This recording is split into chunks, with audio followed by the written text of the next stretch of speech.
శుక్లాంబరధరం విష్ణుం శశివర్ణం చతుర్భుజం ప్రసన్నవదనం ధ్యాయేత్ సర్వవిఘ్నోపశాంతయే.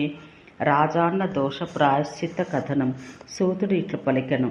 ఇట్లు భూదేవి దీక్షను నారాయణుని ముఖం నుండి విని పవిత్రమైన మనసు కలది అయి మరలా విష్ణువుతో దీక్ష మహిమ ఎంత గొప్పది, దాని సమృద్ధి ఎంత మేలైనది, దీన్ని విన్న మేము పవిత్రులమైతిమి. ఆహా, లోకంలో ప్రభువగు ఈ దేవుని మహత్యం ఎంత గొప్పది, ఆ మహిమ 4 వర్ణంలో వారికి సుఖం కలిగించే దీక్షను నిర్మించినది.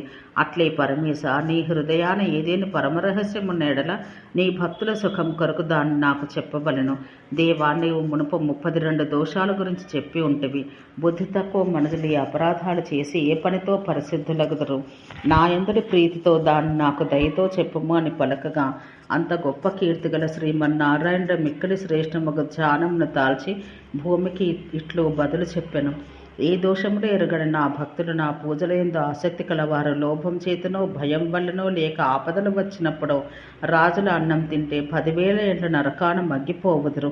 భగవంతుని ఆ మాట విని వసుంధర వణికిపోయెను. 17 దినములు ఆమెకు తీవ్రమైన భయం కలిగెను.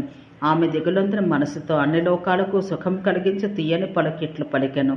దేవా, నా హృదయాన ఉన్నదాన్ని వినుము. రాజుల తప్పేమి, దీన్ని నాకు నీవు తెలుపతగుదవు. అంత భూదేవి పలుకు విని సర్వధర్మాలు ఎరిగిన వారిలో మిన్నయ్యగు నారాయణుడు ధర్మమును వినగోరుచున్న భూదేవితో ఇట్లు పలికెను. సుందరి, శ్రద్ధతో వినుము. ఇది రహస్యం. దోషములు లేని భాగవతులు ఎన్నటికీ రాజుల కూడు తినరాదు. రాజు లోకాన నాంశంతో మెలగవాడే అయినా రజస్సు తమస్సు అను గుణాలతో మిక్కిలి దారుణమగు కర్మములు చేయువాడగును. అందువల్ల ఆ వరారోహ రాజాన్నములు నిజంలగుచున్నవి, సంశయం లేదు. ధర్మం నిలుపు విషయాన అది నాకు రుచింపదు.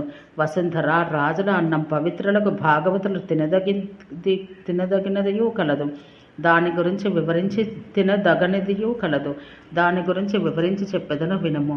విధి చూపిన కర్మంతో నన్ను నెలకొల్పి భగవద్భక్తులైన రాజుల ధనధాన్యములతో సమృద్ధములైన పదార్థములు నొసికితే సిద్ధులైన భాగవతులు నాకు నివేదించగా మిగిలిన ఆ అన్నం తిన్నను వారికి పాపం అంటదు.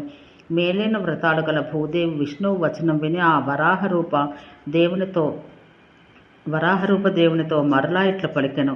శుద్ధుడకు భాగవతుడు రాజు అన్నం తిని ఏ కర్మంతో పరిశుద్ధుడగునో జనార్దన, అది నాకు చెప్పుము.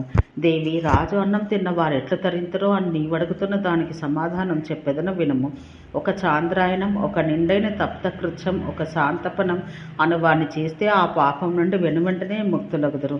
చాంద్రాయణం చంద్రుని క్షీణతను బట్టి కృష్ణపక్షాన ఒక్కొక్క ముద్దను తగ్గిస్తూ శుక్లపక్షాన ఒక్కొక్క ముద్దను పెంచుతూ ఆహారం తింటూ చేసే వ్రతం. తప్తకృత్యం వేడి నీరు, పాలు, నెయ్యి 3 రోజులు నియమంతో పుచ్చుకొనుట, వేడిగాలి పీల్చుట అను వ్రతం.